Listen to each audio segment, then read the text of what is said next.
Hello guys, आज की video का टॉपिक है बिल्कुल डिफरेंट। आज हम एक न्यू सीरीज स्टार्ट करने वाले हैं जो कि बेसिक मैथ्स से रिलेटेड है।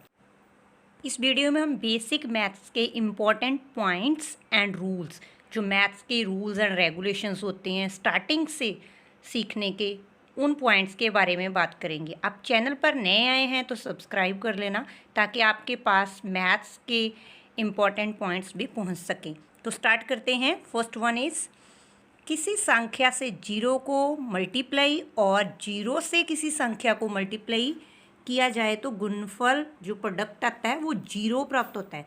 यानी कि हम किसी भी डिजिट को जीरो से मल्टीप्लाई करते हैं या जीरो को किसी डिजिट से मल्टीप्लाई करते हैं, दोनों तरह से जो आंसर होता है वो जीरो ही होता है। जैसे कि एग्जांपल में 4 multiply zero equal to zero, and next zero multiply by 4 equal to zero. चाहे हमने जीरो को 4 से मल्टीप्लाई किया या 4 को जीरो से मल्टीप्लाई किया, दोनों का आंसर जीरो होता है। एंड नेक्स्ट एग्जांपल है 8 multiply 7 multiply 5 multiply zero multiply 2 equal to zero. हमने बहुत सारे डिजिट लिए हैं, स्टेटमेंट है यहाँ पे जिसमें काफ़ी डिजिट का मल्टीप्लाई होना था बट उसमें एक जीरो था। जब पूरी स्टेटमेंट में एक भी जीरो आ गया जिससे मल्टीप्लाई होना था, उसने सारी स्टेटमेंट को जीरो कर दिया। तो इट मीन्स आंसर जब मल्टीप्लाई करते हैं तो जीरो हो जाता है। And second rule is, zero को किसी संख्या से डिवाइड किया जाए तो जो डिवाइड करके आंसर आता है भाग्यफल होता है वो जीरो प्राप्त होता है। यानी कि हम कोई भी हमारे पास स्टेटमेंट है तो हम जब जीरो से उसको डिवाइड करते हैं तो उसका आंसर भी जीरो हो जाता है। जैसे कि एग्जांपल में जीरो को डिवाइड किया 7 से तो इक्वल टू जीरो, तो जीरो को डिवाइड किया 55 से तो भी आंसर जीरो होता है। जहाँ पे हमने एग्जांपल को 2 वे से लिखा है, जीरो ओवर 7 था और जीरो डिवाइड 7 था। ओवर का मीन्स भी डिवाइड ही होता है, डिवाइड का साइन डाल के लिखते हैं तो भी डिवाइड होता है। तो दोनों वे से जैसे मर्जी लिखें तो आंसर तो डिवीज़न में ही आएगा, तो वो जीरो होगा। And next third important point is, किसी संख्या की पावर जीरो होने पर उसकी वैल्यू 1 होती है। यानी कि जब किसी भी स्टेटमेंट है, कोई भी हमारे पास डिजिट है, उसकी पावर है जो ऊपर इसको घात बोल देते हैं, वो जीरो हो तो उसकी वैल्यू 1 हो जाती है। तो जैसे कि मैंने पहले रूल लिखा है, ए की पावर जीरो इक्वल टू 1, तो ए की वैल्यू क्या हो गई 1। Same as example 15 power zero equal to 1, 5 power zero equal to 1। हमारे पास 380 पावर जीरो इक्वल टू 1 आता है। जितनी भी बड़ी या छोटी डिजिट हो, जब उसकी पावर जीरो हो जाती है तो उसका जो आंसर होता है वो 1 ही प्राप्त होता है। And next fourth point is, किसी संख्या को इटसेल्फ यानी कि स्वयं यानी कि उसी से डिवाइड करने पर जो आंसर होगा भाग्यफल होगा वो 1 प्राप्त होगा। यानी कि हमारे पास कोई भी डिजिट होगी, जब उसको उसी से डिवाइड करते हैं तो उसका आंसर 1 आता है। जैसे कि 7 ओवर 7, 7 को 7 से डिवाइड किया तो इक्वल टू 1, 15 को 15 से डिवाइड किया तो इक्वल टू 1। यानी कि किसी संख्या को जब इटसेल्फ मीन्स उसी से डिवाइड करते हैं तो आंसर 1 प्राप्त होता है। यहाँ पे दोनों वे से मैंने एग्जांपल लिखा है, 7 ओवर 7 भी लिखा है और 7 डिवाइड 7 भी लिखा है, तो दोनों वे से आंसर 1 ही मिलता है। यानी कि कभी ऐसा क्वेश्चन भी आ जाता है कि किसी संख्या को किससे डिवाइड करने से आंसर 1 प्राप्त होता है, तो हम वहाँ पे इटसेल्फ बोल सकते हैं कि किसी संख्या को उसी से डिवाइड करने से आंसर 1 प्राप्त होता है। And next important points related to addition and subtraction. आगे बेसिक मैथ से कुछ इंपॉर्टेंट पॉइंट्स है जो एडिशन यानी कि ऐड और सब्ट्रैक्शन प्लस और माइनस से रिलेटेड हैं। वन इज़, धनात्मक संख्याएं मीन्स जो पॉजिटिव होती हैं, प्लस की रकमें होती हैं, सदैव आपस में ऐड होती हैं। यानी कि ये कह सकते हैं कि जो प्लस की डिजिट होती है वो हमेशा ऐड होती है और उनके जो साइन होता है, चिन्ह होता है, वो ऐड का ही लगता है। जैसे 2 + 3 इक्वल टू 5, 7 + 5 इक्वल टू 12। यानी कि 2 भी प्लस का था, 3 भी प्लस का था, दोनों को प्लस किया तो उसका आंसर हुआ 5। Same as it 7 + 5 equal to 12। यानी कि जब दोनों पॉजिटिव डिजिट हो तो उनको ऐड करते हैं और आंसर भी ऐड में यानी कि पॉजिटिव ही आता है। एंड नेक्स्ट नोट करने वाला पॉइंट है, किसी संख्या के पहले कोई भी चिन्ह ना हो तो उसको पॉजिटिव माना जाता है। जब किसी भी डिजिट के आगे कोई साइन नहीं होता प्लस माइनस का तो उसको हम प्लस का ही मानते हैं। ऐड का ही मानते हैं। जैसे कि +2 + 3 = +5, जैसे पहले हमने पढ़ा था 2 + 3 = 5, जहाँ पे 2 के आगे कोई साइन नहीं था, हमने उसको पॉजिटिव मान के चले थे और उसका आंसर जो 5 आया था उसके आगे हमने कोई साइन नहीं लगाया था, बट उसका आंसर क्या था, पॉजिटिव ही था। एंड नेक्स्ट एडिशन और सब्ट्रैक्शन का सेकेंड पॉइंट है धनात्मक और ऋणात्मक संख्याएं। धनात्मक मीन्स पॉजिटिव प्लस वाली एंड ऋणात्मक मीन्स माइनस वाली जो संख्याएं होती हैं वो हमेशा जब उनको हम देखते हैं उनका माइनस होता है, वो घट जाती हैं, और जो साइन लगता है वो जो उनमें से बड़ी संख्या होती है ना, बड़ी डिजिट होती है, उसके आगे जो साइन होता है वही साइन लगता है।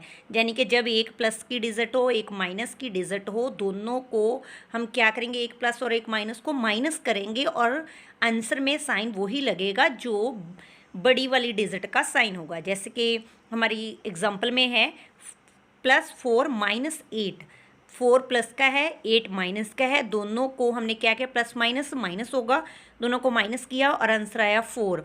और 8 बड़ी डिजिट 8 थी, उसके आगे माइनस लगा था तो हमारे आंसर के आगे भी माइनस ही लगेगा। यानी कि जैसे 9 - 11 = -2, यहाँ पे 11 बड़ी डिजिट थी और माइनस की थी, इसीलिए उसके आगे -2 आंसर आया है। And next is 17 - 8।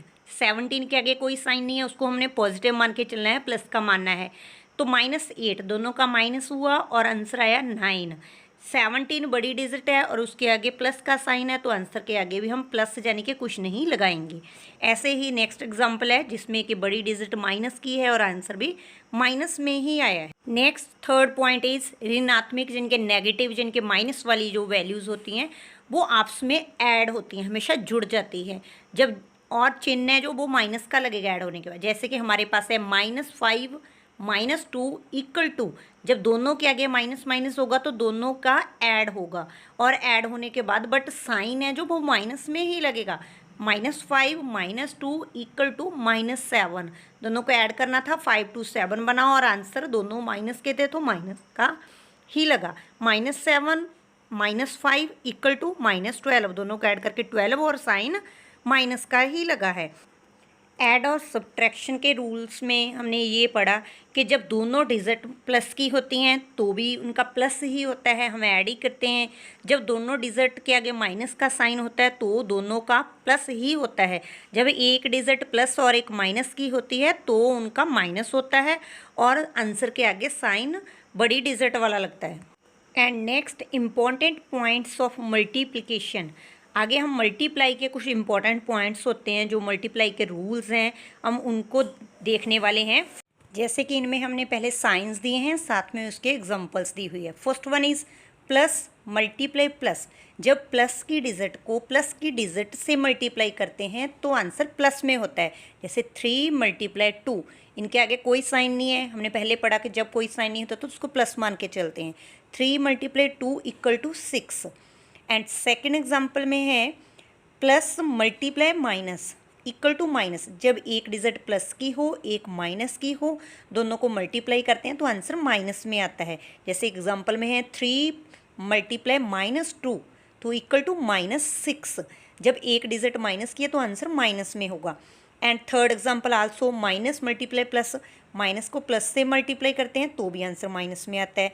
यानी कि सेकंड एग्जांपल में माइनस का 2 था, 3 प्लस का था, और थर्ड में 3 माइनस का है और 2 प्लस का है। दोनों डिजिट में से कोई भी एक माइनस की हो जाए तो आंसर माइनस हो जाता है। And fourth example minus multiply minus = plus. जब दोनों डिजिट माइनस की हो, -2 × -3 = 6। हम ये कह सकते हैं कि जब मल्टीप्लाई के रूल में दोनों डिजिट प्लस की हो तो आंसर प्लस आता है। जब दोनों डिजिट माइनस की हो, जब उनको मल्टीप्लाई करते हैं तो भी आंसर प्लस आता है। जब एक डिजिट माइनस की और एक प्लस की हो जाए तो वहाँ पे आंसर माइनस में होता है। यानी कि जहाँ पे सिंगल माइनस बच जाए वहाँ पे आंसर माइनस में होता है। हम आगे 2 और एग्जाम्पल लेते हैं, जहाँ पे एक स्टेटमेंट है 2 × -3 × 4 × -2 × -3। अब पहली स्टेटमेंट में यहाँ पे 3 डिजिट के आगे माइनस है। हमने बोला था जब सिंगल बच जाए, पहले 2 डिजिट माइनस की हुई तो वो प्लस हो जाएगी, अब तीसरी डिजिट दोबारा से फिर माइनस की बची तो आंसर माइनस में होगा। और नीचे वाली स्टेटमेंट में सभी डिजिट माइनस की हैं, 2 2 के ग्रुप बन जाएंगे और सिंगल कोई नहीं बचेगा, इसलिए उसका आंसर क्या हुआ, प्लस में आया है। And next and at the last important points of division. Division के इंपॉर्टेंट पॉइंट्स है जब ये अंश, अंश means nominator and her means denominator. अंश मीन्स जो ऊपर वाली डिजिट होती है, हर यानी कि डिनोमिनेटर जो नीचे होती है। फ्रैक्शन में एक डिजिट ऊपर लिखते हैं, एक नीचे लिखते हैं, उनकी बात हो रही है। जब उनके चिन्ह सेम हो, समान हो, तो धनात्मक मान प्राप्त होगा। धनात्मक मीन्स पॉजिटिव होगा। जब एक ऊपर और नीचे की डिजिट अंश और हर, नॉमिनेटर और डिनोमिनेटर में एक प्लस का और एक माइनस का होगा, तो आंसर माइनस में आएगा। यानी कि ऊपर डिजिट लिखते हैं, एक नीचे डिजिट लिखते हैं फ्रैक्शन में, दोनों चाहे प्लस की हो या दोनों माइनस की हो, यानी कि दोनों का पॉइंट सेम हो, तो वो आंसर पॉजिटिव होता है। दोनों में से एक माइनस की हो जाए तो आंसर माइनस में आता है। जैसे हमने पहले पढ़ा था, अब उसको एग्जाम्पल में दिखाया गया है कि जैसे कि पहले साइन है फिर एग्जाम्पल है। जैसे 6/2, 6 और 2 दोनों पॉजिटिव की हैं, तो आंसर 3 पॉजिटिव है। 6/-2 यानी कि 6 प्लस का और नीचे माइनस का 2 है, दोनों को फिर क्या हुआ, आंसर -3 हुआ। -6/-2 दोनों माइनस के हैं, तो आंसर पॉजिटिव 3 ही हुआ। -6/2 जब दोनों में से फिर एक माइनस है, तो आंसर फिर माइनस में ही हुआ। आई होप आपको ये पॉइंट्स समझ आए होंगे। बेसिक मैथ्स के जो इम्पोर्टेंट पॉइंट्स एंड रूल्स हैं जिनको हमने अभी रिवाइज़ किया है, वो समझ आए होंगे। ये इम्पोर्टेंट पॉइंट्स हैं, इनको फॉलो करेंगे तो मैथ्स में कोई प्रॉब्लम नहीं आएगी। ये हमारी वीडियो का फर्स्ट पार्ट था, जो बेसिक रूल्स थे उसका। आगे हम इसके और पार्ट्स भी लाएंगे जिसमें बेसिक रूल्स हैं जो कि सभी क्लासेस से रिलेटेड हैं, किसी स्पेसिफिक एक क्लास के लिए ज़रूरी नहीं है। और ये रूल्स सभी जो कॉम्पिटिटिव एग्ज़ाम्स होते हैं, चाहे वो जो हर नवोदय विद्यालय के हों या एसएससी के हों या आर्मी के एग्ज़ाम्स होते हैं, जैसे कि बैंकिंग वगैरह के एग्ज़ाम होते हैं, ये रूल्स सभी टेस्ट्स में चलते हैं।